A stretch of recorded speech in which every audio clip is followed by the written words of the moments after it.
Euh, Bonjour à tous. Donc, avant, je me présente. Donc, moi, je suis Sandra Martin. Je suis chargée de mission territoire au sein de la direction de l'économie. Je remplace un peu, enfin, on remplace collectivement un peu au pied levé notre directrice déléguée, Ghislaine Pavier, qui est absente cette semaine.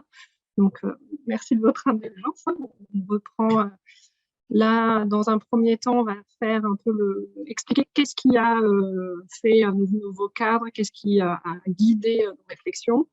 Et donc, ça a été convenu, hein, comme l'a dit Elena, on est sur plutôt une introduction à nos nouveaux caps avant les webinaires techniques.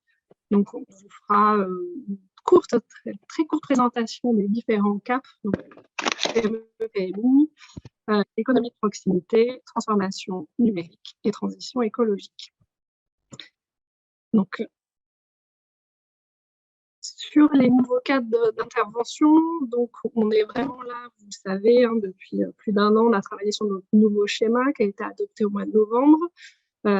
Et évidemment, ces outils de financement des entreprises sont des mesures diverses et variées dans le schéma. Donc, c'est vraiment là la traduction concrète de notre schéma approuvé en novembre dernier. Donc, l'objectif, n'oubliez pas de couper l'objectif. Donc, on est vraiment les principaux principes, tous les principes, c'est l'harmonisation de nos critères d'éligibilité. C'est-à-dire qu'on a vraiment essayé de travailler, quel que soit le cap, d'avoir des critères qui sont communs. On a limité les cadres d'intervention, c'est-à-dire qu'aujourd'hui, on a souhaité, c'était une demande vraiment de nos élus, d'avoir une offre claire de la région. Vous voyez, on a limité à 4 caps qu'on viendra vous détailler ensuite. C'est des caps qui sont adaptés vraiment à la réalité, à la taille des entreprises. Donc, pour ça qu'on a quelque chose sur la proximité et quelque chose plutôt sur l'industrie, avec dedans différents enjeux qu'on trouve dans le schéma régional, hein, la question de l'emploi, la question des transitions et la question de la relocalisation. Et petit à petit, tous nos caps seront dématérialisés pour accélérer, simplifier nous aussi la gestion. Donc ça, vous le ainsi sur chaque cap, s'ils sont dématérialisés d'ores et déjà ou pas. Sur les nouveaux cas d'intervention, donc 4 caps. Le premier qui réunit tout ce qui va être création-développement à destination des PME-PMI. Donc là, on est vraiment sur un cap unique où vous retrouverez dans ce cap-là les différentes phases de vie de l'entreprise, qui est notre mesure 37 du schéma. Un cap en faveur de l'économie de proximité, qui est là vraiment en lien avec les territoires, qui est un peu particulier par rapport aux autres caps, où on est en partenariat très fin avec les territoires. Donc là, mesure 41, et 2 caps transversaux, qui vont venir vraiment sur la transition écologique et la transformation numérique, qui sont vraiment là aussi sur un accompagnement et une mise en œuvre du plan d'action, donc un financement vraiment dédié pour accélérer, pour changer d'échelle sur ces 2 thématiques-là. Nos cas d'intervention, donc avant, vous connaissiez, on avait des mix avance remboursable subvention, soit avance remboursable. Là, maintenant, on a 2 types d'interventions. On arrête le mix. C'est soit on vient en subvention, soit en avance remboursable. On vient en subvention sur nos priorités, sur nos stratégies régionales. Donc, tout ce qui va être transition écologique, transformation numérique, on est en subvention. Sur l'économie de proximité, on sera en subvention. Sur la recherche et développement également. Et également, donc ça, c'est fortement en lien avec tout ce qui est la relocalisation, la réindustrialisation. Également, on sera en subvention sur ce type de projet. Et donc, on va dire, à contrario, on sera en avance remboursable sur le reste, c'est-à-dire principalement sur le cas PME-PMI, où on interviendra donc sur un prêt à taux zéro en avance remboursable. Donc, pour vraiment, on a essayé de vous schématiser comment est-ce qu'on guide vers tel ou tel cap. Nous, aujourd'hui, on a vraiment 2 caps bénéficiaires, le cap économie de proximité et le cap industrie. Donc, en gros, nous, une entreprise du quotidien, donc ce qu'on appelle une entreprise du quotidien, c'est tout ce qui va être les commerces de bouche. Quand je dis commerce, c'est aussi des artisans. Donc, tout ce qui est activité alimentaire, tout ce qui est commerce ou activité artisanale de première nécessité, restauration, bâtiment, sont des activités de proximité. Donc, la réponse viendra sur le cap économie de proximité, en subvention jusqu'à 20 000 €. Et bien entendu, s'il y a des projets de transition écologique, de transformation numérique, ils pourront être envoyés vers notre cap transition écologique ou le cap numérique, avec de la subvention également. Et par contre, si vous êtes donc une industrie, artisanat de production ou service à l'entreprise ou service à l'industrie, vos réponses de financement seront à travers le cap PME-PMI. Et là aussi, en avance remboursable, comme je l'ai dit précédemment, sauf la recherche et développement. Et si le projet est porteur de transition énergétique et ou de transformation numérique, on a nos 2 caps transversaux, écologique et numérique, qui sont une réponse de financement. Donc vraiment, normalement, soit c'est économie de proximité, soit c'est PME-PMI, c'est pas les deux. Et sur la transition écologique et numérique, on est vraiment sur du transversal. Donc, comme je vous l'ai dit, on a harmonisé tous nos critères d'éligibilité. Donc, on va dire assez classiquement, et tout ça vous sera redétaillé dans les webinaires thématiques. L'entreprise qui demande une aide, que ce soit en subvention ou en avance remboursable, doit être bien entendu à jour de ses obligations légales, fiscales, environnementales, réglementaires. Elle doit présenter un plan de financement équilibré, s'engager sur, donc ça c'est ce qu'on demandait déjà avant, s'engager sur le maintien des emplois sur la durée du programme. On a une spécificité pour les entreprises de plus de 250 salariés, d'avoir des engagements en faveur du dialogue social, de l'égalité femmes-hommes et de ne pas procéder à de l'évasion fiscale. Et là aussi, alors ça s'est peut-être un peu assoupli sur cette nouvelle programmation, mais on peut venir aider des entreprises si elles ont fait des mesures sociales quelque temps auparavant. On a pris en compte, bien entendu, le contexte Covid, sanitaire, etc. Mais à ce moment-là, il faut nous expliciter les différents licenciements ou chômage partiel qu'il y a eu précédemment le programme. Donc, voilà un peu les principaux, ce qui a guidé la réflexion. Et maintenant, je vais laisser la parole à Sophie et à Tudual pour vous détailler le cap PME-PMI. Bonjour à tous, Sophie Coutelier, donc chargée de mission à la direction de l'économie. Donc effectivement, premier dispositif là qu'on vous présente, le cap PME-PMI, dont on va vous faire connaître le cadre, on va dire, à la fois les objectifs, les bénéficiaires, les types de projets accompagnés avec les modalités. Donc ce cap PME-PMI est un dispositif qui vise à accompagner les entreprises dans leurs projets, et plus précisément donc, sur les enjeux de relocalisation, de diversification, de création et reprise d'entreprise, d'innovation, et puis aussi dans une logique d'augmenter les capacités de production, tout ça voilà, pour créer de la valeur sur les territoires. Les bénéficiaires de ce cap PME-PMI sont donc les entreprises de production industrielle et artisanale, de services aux entreprises qui sont immatriculées au registre des entreprises, le registre nouveau des entreprises. Et donc, on y intègre aussi les SIC et les SCOP relevant de ces secteurs. On a quand même quelques exclusions qui sont ceux qu'on avait précédemment.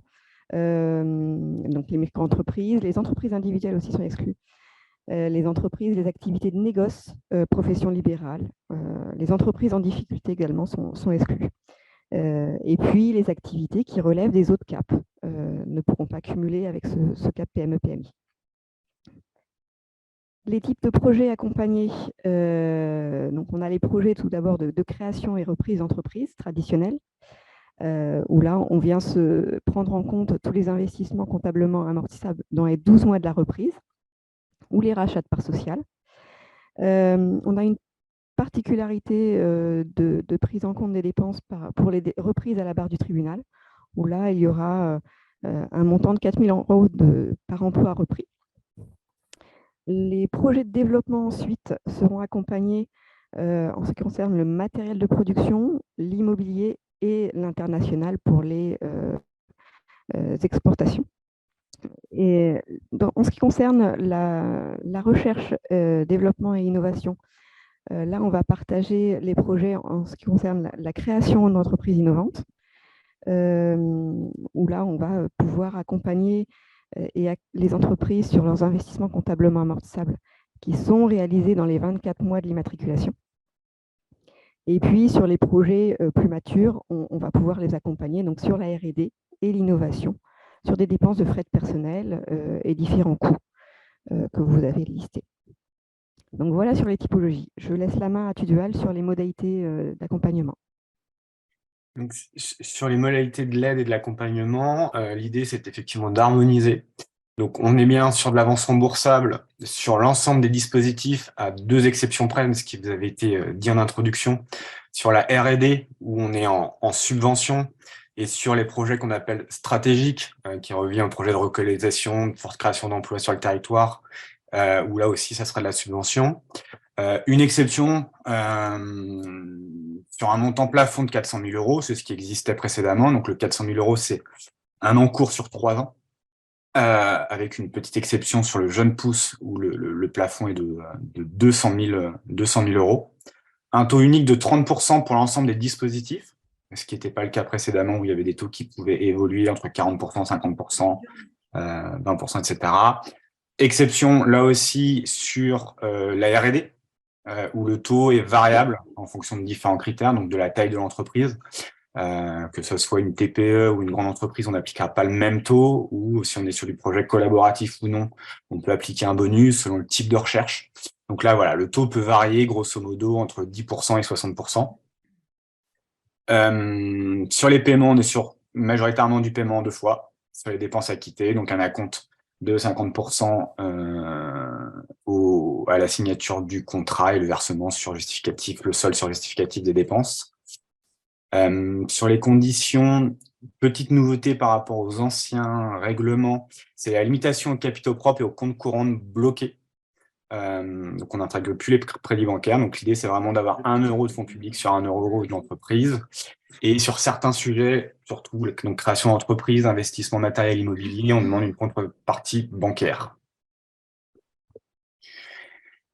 Donc, de manière générique, et ça reprend ce que je viens de vous dire, limitation des capitaux propres, compte courant bloqué.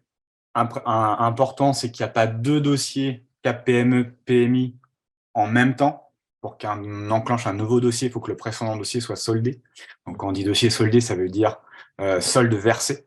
On n'attend pas le remboursement de l'avance remboursable qui aura lieu 6 ou 7 ans après, hein, mais on regarde ça. En cours global de 400 000 euros, donc aide octroyée ou restant à rembourser. Donc ça, c'est sur une durée de 3 ans. On ne cumule bien évidemment pas avec 2 dispositifs régionaux sur les mêmes assiettes de dépenses. Et le taux max de 30% et les autres taux, on s'appuie forcément sur la réglementation européenne par rapport à nos dispositifs. Donc, on veillera et on veille à respecter ces réglementations. Donc, de minimis, PME, RDI, si ça vous parle.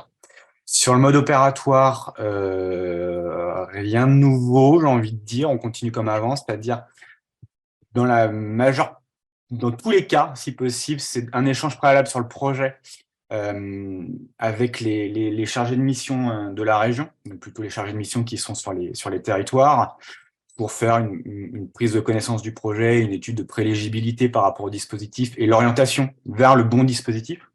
Est-ce qu'on relève du PME, PMI, de la transition écologique, transformation, voilà. L'idée, c'est qu'on ait ces éléments-là qui permettent derrière d'enclencher une saisine, pareil, indispensable, avant tout engagement de dépenses. Alors, cette saisine, pour mémoire, c'est pour respecter la règle d'incitativité de l'aide publique.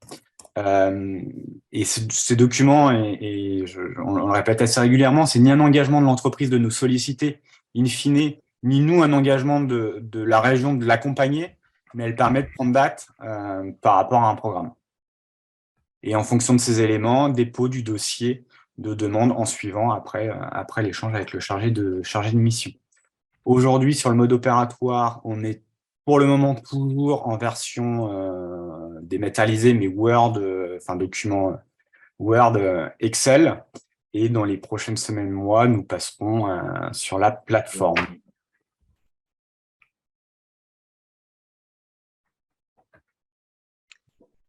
Donc, je reprends la main sur le CAP économie de proximité. Donc, de toute façon, la semaine prochaine, il y aura le webinaire. Pour vous rappeler que ce CAP économie de proximité s'inscrit dans un dispositif plus global, qui est le fonds partenarial en faveur de l'économie de proximité. Donc là, je vous ai mis le schéma, mais bien entendu, il sera détaillé lors du webinaire.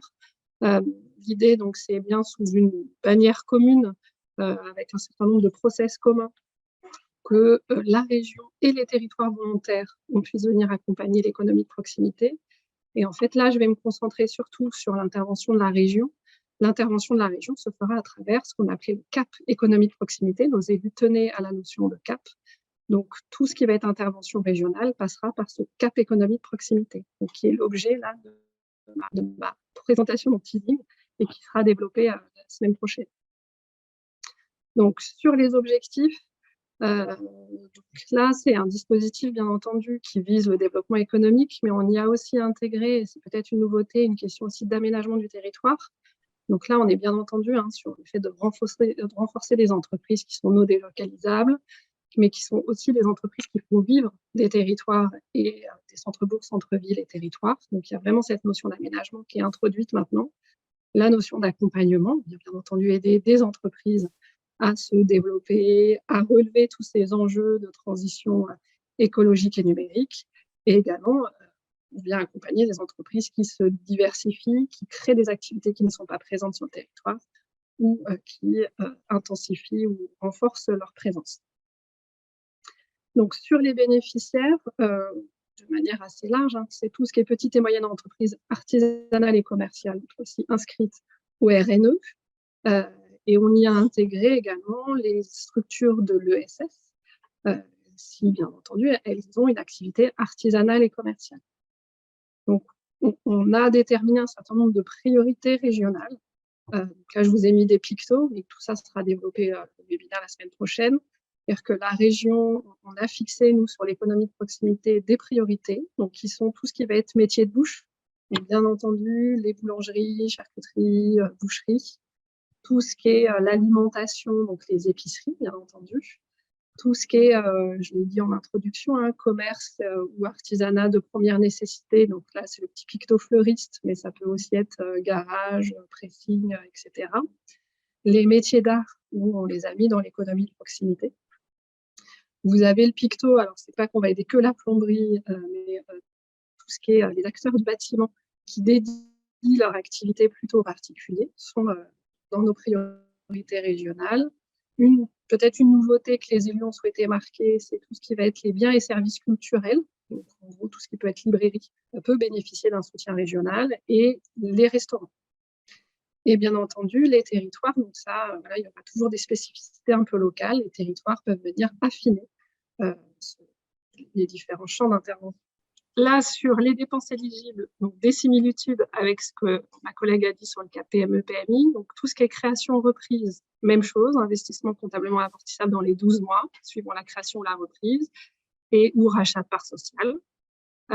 Sur le projet de développement, c'est-à-dire, alors c'est adapté, bien entendu, vous ne voyez pas d'international, mais c'est vraiment lié à la proximité. Donc, matériel de production neuf d'occasion ou reconditionné. Donc, le reconditionnement est une nouveauté également dans nos éligibilités. On y inclut de la transition et de la transformation numérique, mais on va dire tout ce qui va être visibilité web, tout ce qui est vraiment, on va dire, il ne faut pas le prendre mal, mais assez basique sur le numérique. Donc, tout ce qui peut être prestation de conseil et investissement matériel. Et également transition écologique. Donc, c'est sans doute que vous avez vu un axe assez fort de la communication côté région. On souhaite venir financer des investissements qui sont économes en énergie, donc vraiment pour baisser la facture énergétique de nos artisans et commerçants. Donc déjà, d'ores et déjà, quelques petits points de vigilance. On a réduit drastiquement, et on en a conscience, le dépôt du dossier, notamment pour la création et la reprise. Le dépôt doit être fait dans les 6 mois qui suivent la création et la reprise. Donc avant, c'était 18 mois, mais là, on réduit pour être plus dans le temps de la création. Et tout à l'heure, mes collègues vous ont dit qu'il y avait 1 euro région, 1 euro apport, 1 euro bancaire. Là, on a adapté à la cible qui est des entreprises de proximité. Donc, on reste en fait sur ce qu'on faisait auparavant. On demande un minimum de 5 000 euros d'apport en numéraire, dont les frais d'honneur, et un compte bancaire qui couvre 20% du programme. On n'est pas sur 1 euro, 1 euro, 1 euro. On s'est adapté à une cible qui peut avoir quelques problèmes de financement ou d'apport étant des entreprises beaucoup plus petites.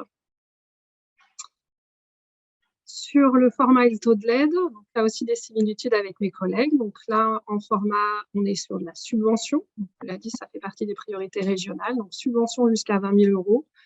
On se laisse la possibilité d'aller au-delà de 20 000 euros sur décision régionale, mais dans ce cas-là, ça sera en avance remboursable. Le taux 30%, comme tous mes collègues, sauf que là aussi, en lien avec l'actualité, on pourrait bonifier l'aide quand on est sur des investissements économes en énergie, on montera à 50% le taux d'intervention. Le paiement classique en 2 fois, au démarrage et au solde, et bien entendu la possibilité d'envisager un seul versement. Sur le process, donc là c'est le premier cap qui est 100% dématérialisé, mais bien entendu qui n'empêche pas, comme pour mes collègues, un échange technique avec les chargés de mission économie de proximité pour bien être d'accord sur qu'est-ce qui relève de l'EPCI, qu'est-ce qui relève de la région. On vous fournit le lien vers le formulaire de dépôt et ensuite, donc là c'est assez spécifique au fonds partenarial en faveur d'économie de proximité, un comité de décision qui est partagé entre la région et l'EPCI, mais je vous détaillerai tout ça plus en détail la semaine prochaine, mardi prochain.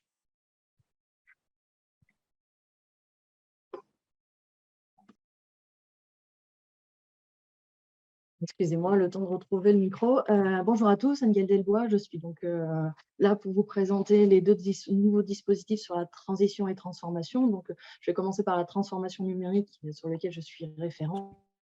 Et je vous prie à tous d'excuser Stéphane de Canton qui n'a pas pu être présent, mais qui est le référent sur le cap transition écologique. Donc, je vais faire mon mieux pour retranscrire ce qu'il a traduit dans ces slides, mais il y aura également, comme tous, vous l'avez entendu, des webinaires spécifiques pour son dispositif. Donc, tout d'abord, le dispositif Cap Transformation numérique. Ce dispositif a vocation à soutenir la transformation et la modernisation des entreprises par la mise en œuvre de solutions numériques avancées. Donc, on est vraiment sur une volonté de la région d'accompagner l'entreprise à monter en puissance sur sa maturité numérique et donc de passer un cap, d'avoir une rupture entre l'avant et l'après grâce à ce dispositif, entre autres. Mais ce dispositif s'intègre dans un continuum d'action collective que la région a mis en place avec ses partenaires dans le cadre d'un parcours d'accompagnement. Donc, pour le coup, ce dispositif vient compléter ce parcours, notamment dans la dimension de financement de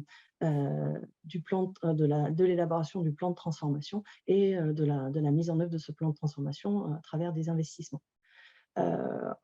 C'est un dispositif qui est en subvention totalement. Il vise les entreprises régionales qui vous ont été décrites en fait par les collègues tout à l'heure sur le cap économique de proximité et cap PME-PMI, puisque en fait il compile l'intégralité de ces éligibilités.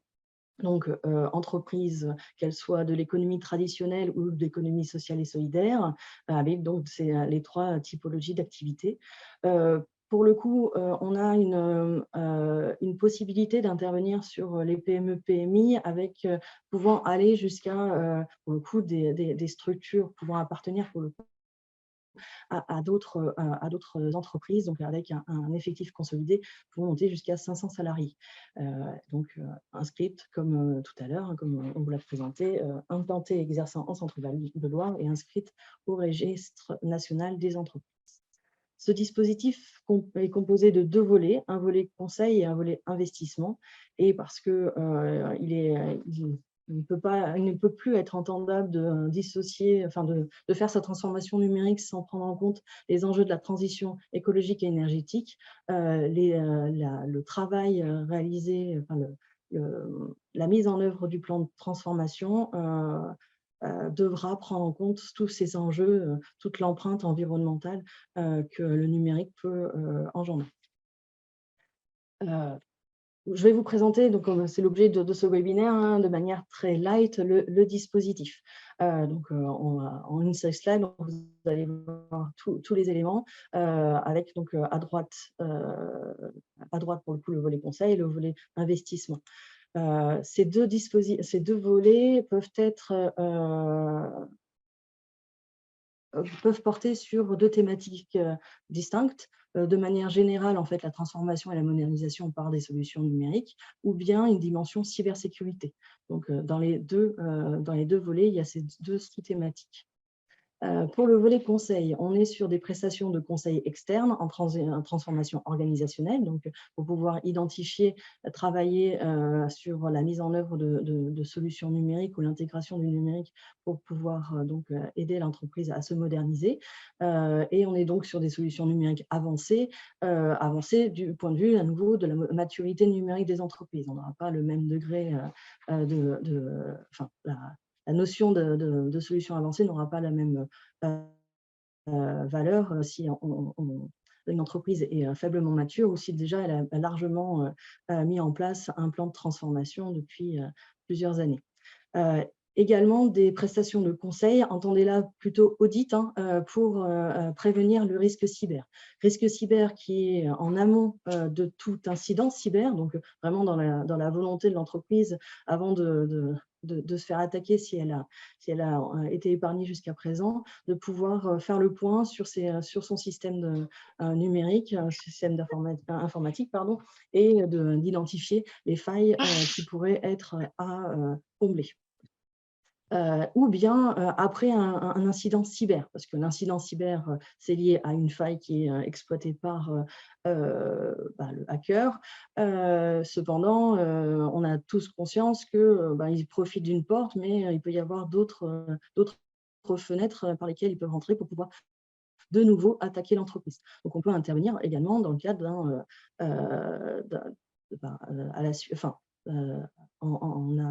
après un incident cyber.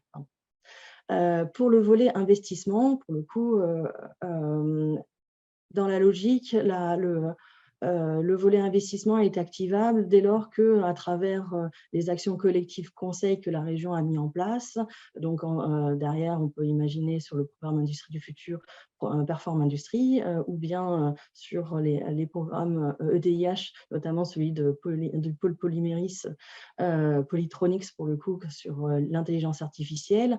À la fin de ce programme d'action de conseil, il y a la mise en place l'élaboration d'un plan d'action. Ce plan d'action doit décrire les investissements qui pourraient faire l'objet d'une mobilisation du volet investissement du CAP transformation numérique. Et dans ce cas-là, on est sur des investissements pour concrétiser ou poursuivre sa transformation, donc à travers l'investissement dans les technologies numériques, ou bien, pour le coup, si on est sur une dimension cybersécurité, sur des investissements pour accroître sa sécurité. Et bien entendu, ce volet est activable si le plan d'action a été élaboré dans le cadre du volet conseil, dans la continuité, donc en étape 1, le volet conseil, en étape 2, le volet investissement. C'est bien le volet conseil portera sur des objets, des accompagnements conseils qui n'auront pas de réponse dans le cadre d'autres actions collectives soutenues par la région. Donc financées directement, comme je vous ai parlé notamment du programme Industrie du futur ou de l'appui sur Polytronics, mais également par tout acteur public, notamment l'État, sur la cybersécurité avec l'ANSSI, travaille de concert pour pouvoir accompagner aujourd'hui principalement les acteurs de la défense et de l'aéronautique, mais il pourrait y avoir de nouveaux outils, ou bien des outils qui disparaissent. Je reviens sur le programme Industrie du futur, il est ouvert jusqu'à la fin de l'année, donc dès lors qu'il n'y a plus de réponse, le volet conseil pourra être activé. C'est vraiment la notion qui se cache derrière le sujet numérique orphelin. Donc, c'est vraiment un prérequis pour activer et mobiliser le volet conseil, c'est qu'il n'y a pas d'autre réponse à travers d'autres actions portées et soutenues par la région.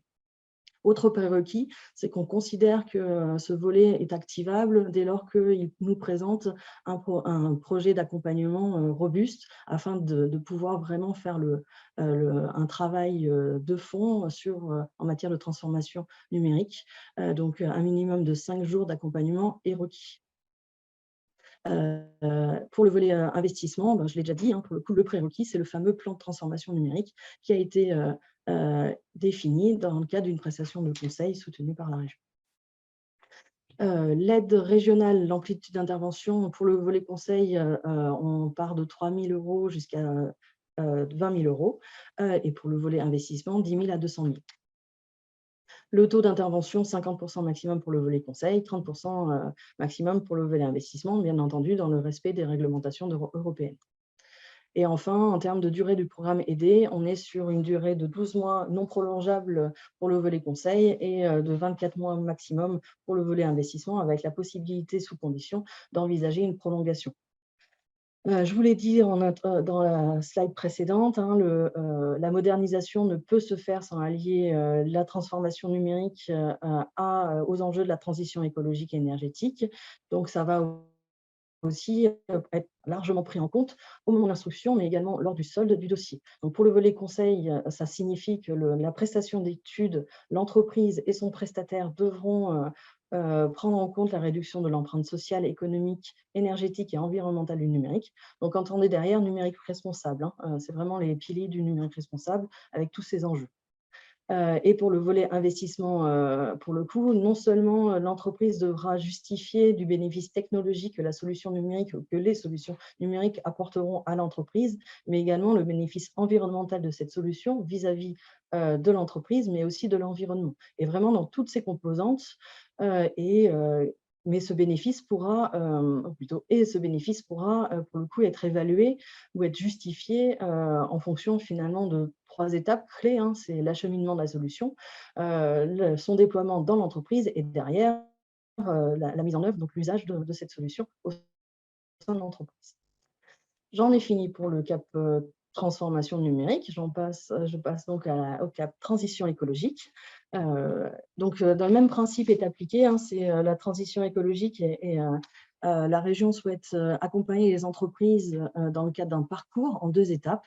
L'étape d'élaboration de la stratégie à travers un diagnostic et la mise en place et la définition, élaboration d'un plan de transition écologique, et une étape 2 qui ne peut pas se faire ou être accompagnée par la région sans que l'étape 1 ait été réalisée, qui est finalement l'accompagnement à la mise en œuvre opérationnelle du plan d'action et avec l'intervention donc régionale, financière. Donc, tout ça dans le but de vraiment faire de la transition écologique un véritable levier pour l'entreprise de développement économique. Les bénéficiaires, à l'instar des autres dispositifs, on est sur des entreprises, qu'elles soient de l'économie sociale et solidaire et de l'économie traditionnelle. À ça s'ajoute pour le coup également sur des entreprises, enfin les structures de l'ESS, donc les associations loi 1901 notamment. On est sur un public de PME, donc vraiment inférieur à 250 salariés, avec la notion de chiffre d'affaires adossé en consolidé. Des structures qui doivent avoir un minimum d'1 an d'existence, donc de pouvoir justifier d'un premier bilan comptable. Et bien entendu, comme on veut vraiment que ce soit un levier de développement économique pour les entreprises ou les structures de l'ESS, le projet ne pourra pas se contenter des seules obligations réglementaires. Il faudra aller largement plus loin et s'interroger sur tous les volets de la transition écologique. Donc, vous avez quelques exemples sur la slide.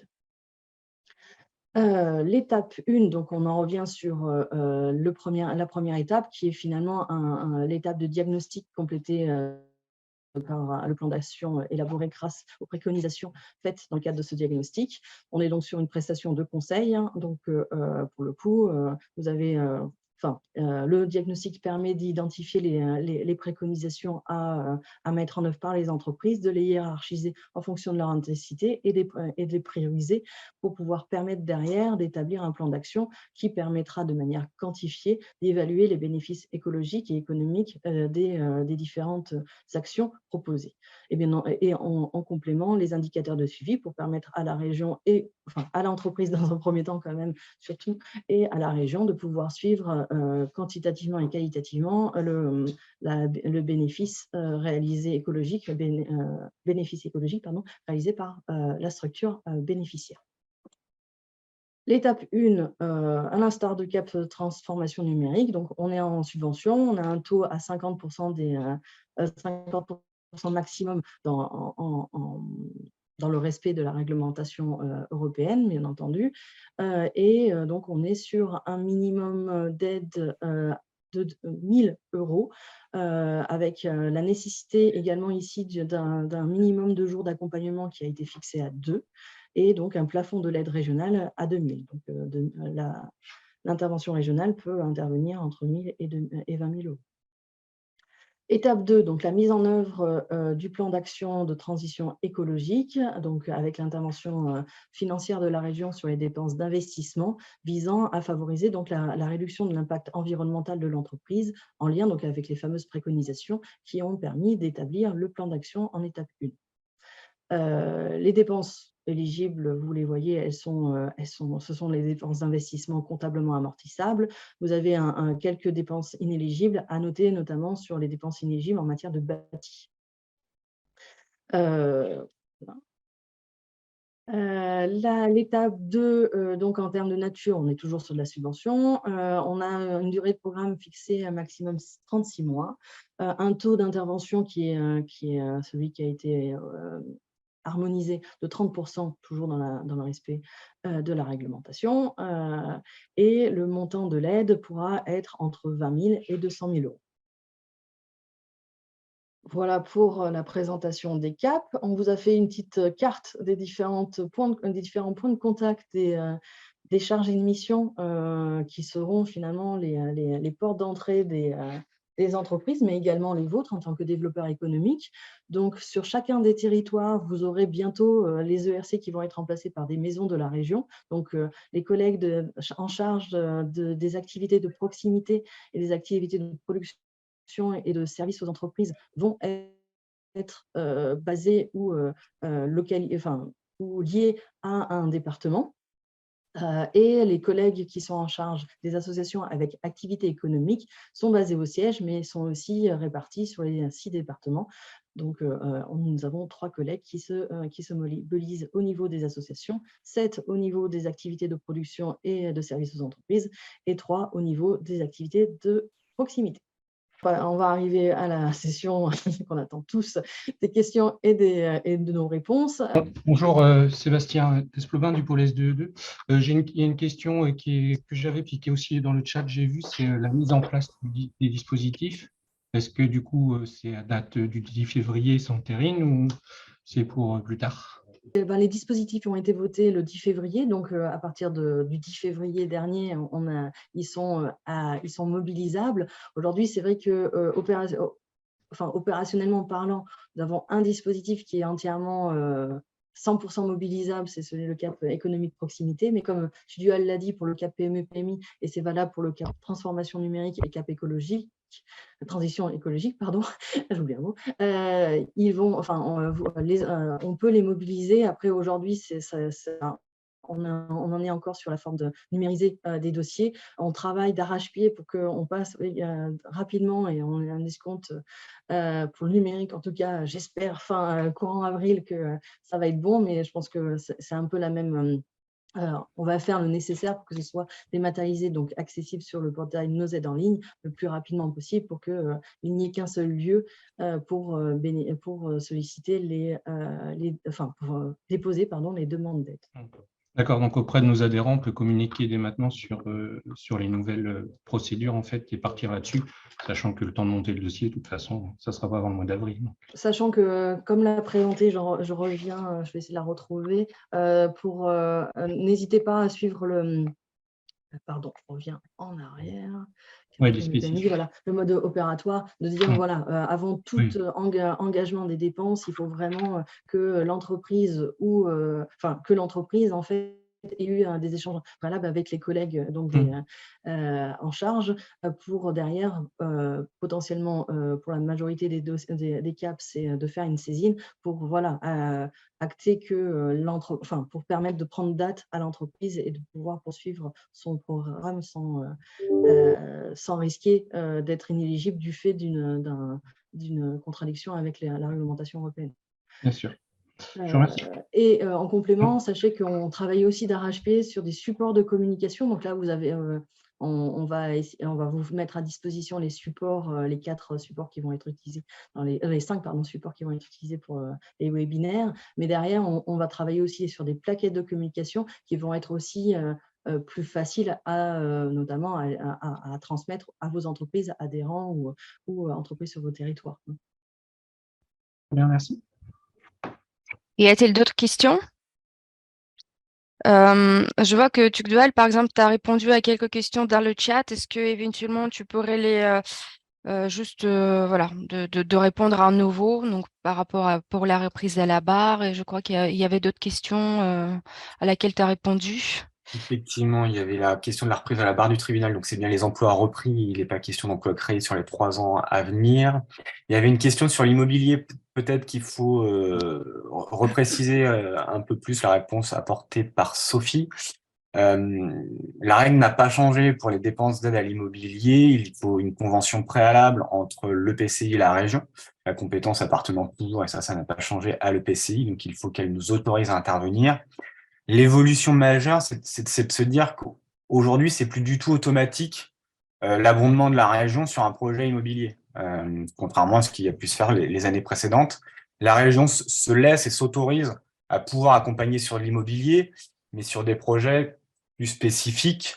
On va plutôt penser à de la réhabilitation de friches, des bâtiments vacants depuis plus de 3 ans, comme priorité d'intervention. Voilà, donc c'est toujours la même logique, compétence à l'EPCI, convention, et derrière, la région se laisse la possibilité mais sans automaticité. Voilà, pour peut-être repréciser ce point-là qui pouvait rester une interrogation. Merci, Tugdual. Je vois dans les questions de Hervé notamment, il y a une question liée au conseil et à l'investissement et les prestataires de services. Pour le coup, alors rien ne l'empêche en soi. Il faudra de toute façon, le choix du prestataire reste celui fait par l'entreprise. Après, c'est vrai que ça dépendra finalement de l'expertise et de la capacité aux prestataires de pouvoir allier conseil, audit et derrière déploiement de solutions. On n'est pas totalement sûr que beaucoup puissent cocher toutes ces cases. À noter également que j'ai oublié de vous l'indiquer, c'est important. Pour les sujets de cyber, on a le CISERT Centre Val-de-Loire qui va être prochainement inauguré le 20 mars, qui est notre tiers de confiance sur toutes les questions cybersécurité. Et pour le coup, le prestataire sur notamment la dimension audit cyber devra être labellisé et validé par le CISERT Centre Val-de-Loire. Ouais, juste pour rajouter, nous, on va présenter donc la cellule CISERT le 4 mai. Donc, les webinaires, les inscriptions sont en ligne, donc n'hésitez pas à vous inscrire. En petite pause publicitaire. Il y a une autre question concernant les entreprises du bâtiment. Doivent-elles toujours être engagées dans une démarche qualité de type RGE ou former un apprenti pour être éligible? En fait, sur les acteurs, donc sur le bâtiment, donc c'était déjà le cas précédemment et déjà avant, soit leur marché principal, c'est le particulier, et à ce moment-là, c'est de la proximité, ils passeront dans le cap économie de proximité. Et nous avons gardé cette notion de label de qualité et d'apprenti. Soit le bâtiment s'adresse plutôt aux entreprises, donc service à l'entreprise, on est sur le B2B, et à ce moment-là, il passe pas dans le cas PME, PMI en avance remboursable. Et je crois qu'en effet, la notion de label de qualité et d'apprenti n'est plus présente. Donc voilà, c'est peut-être la seule activité pour l'instant qu'on a vue qui pourrait prétendre aux 2 caps, mais c'est vraiment son marché qui va déterminer s'il va vers la proximité ou s'il va vers le cap PME, PMI, avec des règles ad hoc de soit subvention, soit avance remboursable. Effectivement, les entreprises du bâtiment, finalement, c'est un secteur assez large avec plusieurs activités possibles. Donc voilà la réponse. Suivant la typologie précise de l'activité, il va relever soit du cap PME, PMI, où il n'y a pas ces critères, RGE et apprenti, ou alors de la proximité avec les critères. Donc, cette souplesse, c'est plutôt un avantage, on va dire ça. Par contre, avant c'était RGE ou Je n'ai pas entendu. Ah, Avant, c'était RGE ou apprenti. C'est ce que Voilà, c'est disait ça. Madame Thérèse. C'est Célina de l'Indre. Ouais. Et Oui. est-ce que maintenant, Ça, on vous le vous allez... reprécisera dans le... ok. On vous le reprécisera dans le webinaire particulier. Hein. Là, on est vraiment sur des points un peu plus techniques. Est-ce que vous pourrez nous préciser exactement comment savoir finalement si l'activité, elle est plus, comment évaluer si l'activité, elle est plus tournée vers les entreprises que tournée vers les particuliers, quoi. C'est pas tellement non plus évident de déterminer ça. Son chiffre d'affaires. Oui, la répartition. Mais qu'est-ce qu'on doit donner? On doit donner des justificatifs? Ça, il va falloir après qu'on sache effectivement quelle proportion dans le chiffre d'affaires correspond à un marché qu'on appelle B2B, c'est-à-dire vers les entreprises, ou quelle proportion est en B2B et quelle proportion est en B2C. Et ça, il faudra, oui, nous le communiquer. Mais sur quelle base? Enfin, est-ce qu'il faut qu'on vérifie les bases? Ça, après, il faut réussir à avoir suffisamment de justificatifs pour nous l'assurer. En général, il y a quand même un listing d'entreprises, donc on arrive à voir. Mais ça, oui, il faudra qu'on reprécise un petit peu les choses. C'était fait auparavant, c'est quelque chose qui existait où on demandait effectivement à savoir si l'entreprise a été majoritairement en B2B ou en B2C. Donc là-dessus. Ce qui serait intéressant, si vous pouvez, c'est justement par rapport à les pièces qui seront demandées pour les dépôts des dossiers, que vous nous mettiez, que vous nous mettiez justement quelles pièces seront montées pour une reprise. Enfin, si vous pouviez nous faire une petite pièce de truc synthétique sur ce sujet pour qu'on justement vous galériez pas vous de votre côté, puis nous non plus, quoi. Et le client encore moins. Enfin, le client, l'entreprise. Oui, mais ça c'est prévu. Hein. Les pièces qui seront à donner avec le dossier sont indiquées. Je vois la question CAP-TE sur le diagnostic. Bon, là, pour le coup, il y a, Stéphane vous le reprécisera. Je pense que tous ceux qui touchent du doigt la transition écologique pour accompagner les entreprises, vous avez connaissance d'un certain nombre de diagnostics qui existent déjà. Alors, bien entendu, les diagnostics consulaires ont été pris en considération, mais voilà, il sera plus exhaustif que on peut l'être, nous, désolé, sur cette présentation. Donc, je vous invite à vous inscrire le 14 mars à son webinaire ou à le regarder en replay. D'accord. Et en question, donc sur est-ce qu'il y a d'autres questions? Donc pour le mobilier, pour les conventions, donc apparemment il faut signer des nouvelles conventions pour la partie immobilier. Est-ce qu'on a tout abordé à peu près? La différence entre CAP économie de proximité et les fonds partenariales, les fonds communes, régions, EPCI. Sandra, est-ce que tu veux dire un mot? Oui, donc je l'ai dit dans la présentation, hein, on a le fonds partenarial économie de proximité qui est vraiment l'outil commun région EPCI. Nous, on a pris le même nom, c'est-à-dire que notre intervention régionale se fera à travers le CAP économie de proximité. Donc, nous, globalement, on communiquera économie de proximité. J'ai eu des territoires qui m'ont déjà demandé est-ce qu'on peut garder notre nom. Là, je vous ai mis quelques exemples, hein, Audace, Perche Ambitieux, mais il y en a plein d'autres. Vous pouvez garder votre nom sur votre intervention à moins de 5 000 € à partir du moment où, en effet, tout ça rentre bien dans le fonds partenarial en faveur de l'économie de proximité. Donc, voilà, nous, le CAP économie de proximité, c'est l'intervention régionale se fera à travers ce nom-là, puisque nos élus étaient attachés à la notion de CAP. Très bien. Je crois qu'il y a une question mais à laquelle j'ai répondu sur l'équipement à la personne, ouais. qui en effet ne fait pas partie. Alors, si derrière, c'est bien tout ce qui peut être habillement. Est-ce que Sandra, est-ce que tu peux bien poser la question d'abord parce que La question c'était faut que je la retrouve. Activité, équipement de la personne éligible, c'est ça? C'était ça. Et donc, Ça ne fait pas partie des priorités que je vous ai citées, puisqu'on est plutôt en effet en lien avec l'alimentation ou les commerces de première nécessité, donc le bouquet nécessaire pour vivre sur un territoire. Après, sinon, de préciser ce qu'était l'activité d'équipement de la personne. Est-ce qu'il y a d'autres questions? Oui, Elena, tu m'entends? Oui, bonjour Victor. Oui, c'est Victor Texera de la communauté de communes de Vierzon. Je reviens juste sur la partie aide immobilier, notamment sur les échanges qu'il y a eu. Donc, Sandra, par rapport à ta réponse, ça veut dire que aujourd'hui, nous, si on a un dossier, une demande d'une entreprise pour une aide immobilier, je ne peux pas l'instruire, c'est ça? Alors, vous pouvez l'instruire, vous avez la compétence de plein droit. C'est ça. C'est l'abondement régional.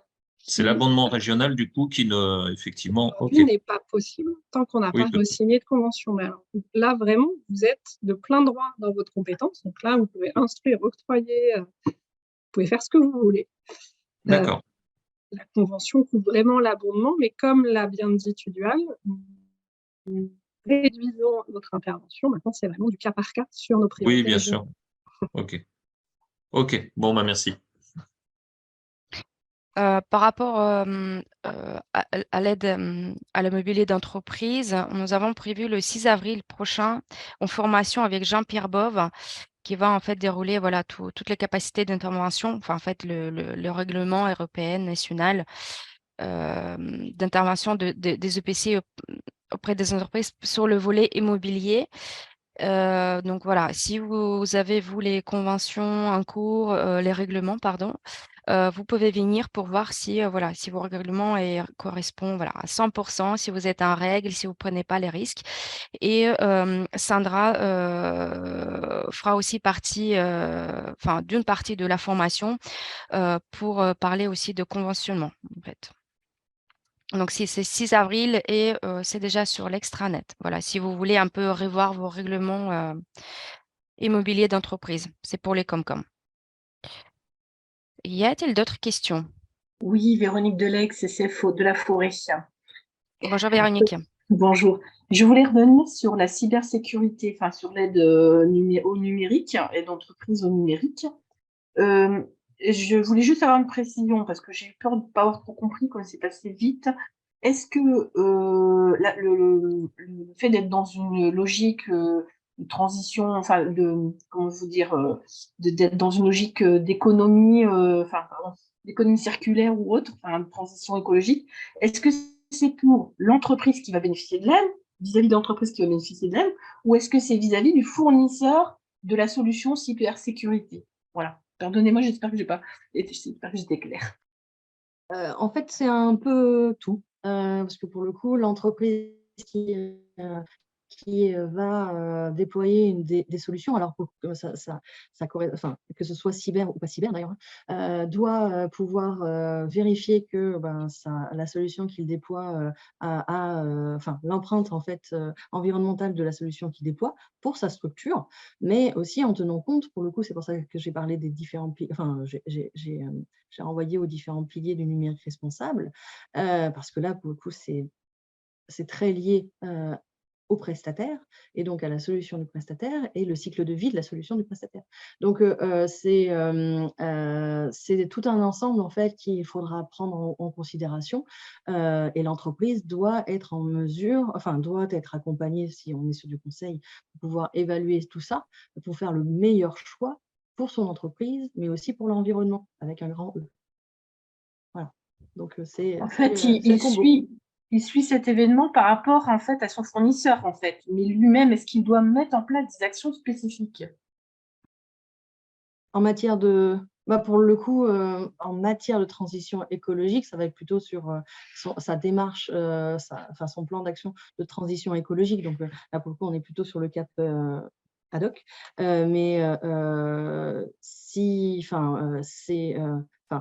Comment dire, malgré tout, lorsque c'est pour ça que le choix qu'il va faire va induire pour le coup une on souhaite qu'il y ait un bénéfice environnemental pour l'entreprise. Donc, il faudra aussi que ça rentre dans des dimensions, par exemple, de réduction énergétique ou de réduction de l'empreinte hydrique. Voilà, enfin, il y a un certain nombre, en fonction de la solution, pour le coup, il faudra que l'entreprise puisse considérer aussi l'empreinte du numérique de cette solution sur son entreprise également. Bon, est-ce que vous pourrez nous détailler tous ces points-là, et notamment s'il y a des labels ou des écolabels par rapport aux fournisseurs de solutions numériques, et sur quel point doit être vigilant l'entreprise quand elle va faire appel aux prestataires, soit pour la cybersécurité, soit pour l'évolution sur le numérique. Est-ce que vous pourrez nous apporter, lors du webinaire sur cette thématique, plus de précision sur ça, en fait? Pour le numérique responsable, pour le coup, il y a le label Lucie. Mais on ne demande pas à ce que l'entreprise, la prestation, aujourd'hui, on n'impose pas à ce qu'il soit labellisé d'une manière ou d'une autre. C'est juste qu'on veut, en fait, pousser l'entreprise à se poser les bonnes questions lorsqu'ils choisiront leur solution numérique. Alors, en tenant compte, c'est pour ça, non seulement du bénéfice technologique, qu'est-ce que ça apporte concrètement pour l'entreprise d'intégrer ces solutions numériques avancées, mais aussi du point de vue du bénéfice environnemental et de l'empreinte qu'a cette solution sur en fait, l'entreprise et sur l'environnement.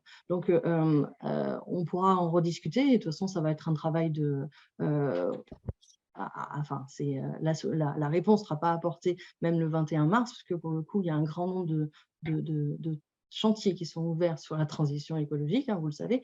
Donc, et ça, que ce soit au niveau régional ou national, voire européen. Donc, voilà, on apportera au fur et à mesure des données, notamment le GIPRESIA, qui est notre centre de ressources aussi sur ces sujets-là, pourra aussi contribuer à vous aider. Merci Gaëlle. De toute façon, on va reparler le 14 et le 21 lors des CAP transition écologique et CAP transformation numérique. Est-ce qu'il y a d'autres questions? Oui, Elena, bonjour à tout le monde. Alexandre Willems, communauté de communes Val-de-Châlons 3. Bonjour Alexandre. Je me permets de revenir sur la question que j'ai posée effectivement concernant l'équipement de la personne. Pour préciser, donc on parle bien d'activités de chaussures, de maroquinerie, et de vêtements, accessoires évidemment. On est sur une activité aujourd'hui qui est quand même prise de plein fouet par le e-commerce. On parle de revitalisation de nos centres-villes avec une mixité des activités, alors métier de bouche évidemment, mais pas que. Et on a des porteurs de projets aujourd'hui qui sont des indépendants de plus en plus. Les enseignes se retirent des centres-villes pour plutôt se transférer en périphérie. Donc, c'est un peu dommage de se couper, en tout cas, de cette aide qu'on peut apporter à des porteurs de projets indépendants. On est bien sur les priorités régionales, ce qui n'empêche pas les territoires d'aller accompagner ce type d'activité. Après, en effet, si on voit que ça devient un sujet important, après, on est aussi vigilant. Aujourd'hui, on a aussi les galeries commerciales qui sont en train de se vider, les zones commerciales qui sont en train de se réduire en taille. Donc, on est vigilant, en effet, à cette activité de proximité, surtout en centre-ville et centre-bourg. Donc, aujourd'hui, on ne l'a pas identifié dans nos priorités. Les territoires, vous pouvez aller accompagner ce type de choses. Après, on est à votre écoute s'il y a des sujets. Merci. Merci Alexandre, merci Sandra. Encore une ou deux questions maximum et puis on va s'arrêter là. Est-ce qu'il y aura d'autres questions? Moi, j'ai une question, Aurélie Dezé, comme toi, Mademoiselle de Loire. Ma question, c'est, là, moi, j'ai voté le règlement il y a quelques jours. Il faut le transférer à la région juste une fois que c'est... Enfin, quand est-ce qu'on va signer officiellement la convention? On attend que chacun ait signé ses règlements. Il y aura une signature, je ne sais pas, dans 6 mois ou c'est une signature au fil de l'eau pour l'économie de proximité, pardon. Au fil de l'eau, nous, à partir du 10 février, on est en capacité de toutes les voter. Donc, c'est au... D'accord. Dès que toi, c'est voté, je te l'envoie, Sandra, et ça sera signé opérationnel dans la foulée. D'accord, ok. C'était juste ça. Voilà. Quelle Merci. réactivité, Aurélie, bravo. Oui, Le règlement pour déjà le coup, fait. moi, je ne serai pas à la réunion de mardi prochain, donc c'est pour ça que je pose ma question aujourd'hui. Voilà, D'accord, sur l'économie de proximité. Ok, merci. très bien. Bonjour. Moi, j'ai aussi une question. Christelle Proust-Carré, Touraine-Vallée de l'Indre. Bonjour. Toujours par rapport à l'économie de proximité, puisque nous, on a un dispositif spécifique qui fonctionne sur le tourisme et qui fonctionne à la fois pour des TPE, acteurs touristiques, mais aussi associations. Et le dispositif fonctionne déjà. Donc, comment ça va fonctionner avec la plateforme, là, en fait? Alors, juste pour rappel, vous faites ce système sur délégation de la région. Donc, nous devons reconventionner, sinon vous n'avez pas droit de faire des aides directes hors immobilier. Donc, comme on a déjà échangé là-dessus, nous, il faut re-signer cette convention pour vous déléguer l'octroi de ces aides. Nous, on vous demande au fur et à mesure de les faire rentrer sur la plateforme de dématérialisation. Donc, tous ces dossiers-là devront systématiquement être saisis sur la plateforme. Là, faut que, moi, je te propose qu'on regarde, parce que du coup, c'est vrai que votre dispositif est touristique. Oui. Mais vous y mettez du restaurant, vous y mettez... donc ça, il faut qu'on regarde ce que vous souhaitez continuer à faire. Je ne sais pas si vous voulez l'ouvrir ou si vous restez sur le même dispositif. Donc là, il faut qu'on regarde de plus près ce que vous entendez par vraiment activité touristique. Et également en lien avec mes collègues du tourisme, j'ai vu qu'ils ont répondu. Oui. Avec Ouais. ce qui va être Initialement, c'était que pour des hébergeurs, en fait, hébergeurs et services touristiques. En fait, mais ça a été ouvert effectivement aux restaurants. Donc, c'est pour ça la notion de TPE. Et quand je vois que sur le dossier, sur le socle commun, il est imposé que ce soit des activités inscrites RCS et registre des métiers, concrètement, ça pour l'instant, ma collègue, elle l'impose pas, quoi. Hein. Et je pense que les élus veulent pas l'imposer. Là, en tout cas, l'intervention, la délégation qu'on donne au territoire, c'est dans le cadre du Fonds économique de proximité. Donc, on doit rééchanger ensemble. Oui, il faut qu'on rééchange là-dessus. De la délégation qu'on vous donne, qui était valable sur la précédente convention, qui est tombée le 31 décembre. Donc, et également avec mes collègues du tourisme qui sont en train de revoir leur dispositif de leur côté. Ok,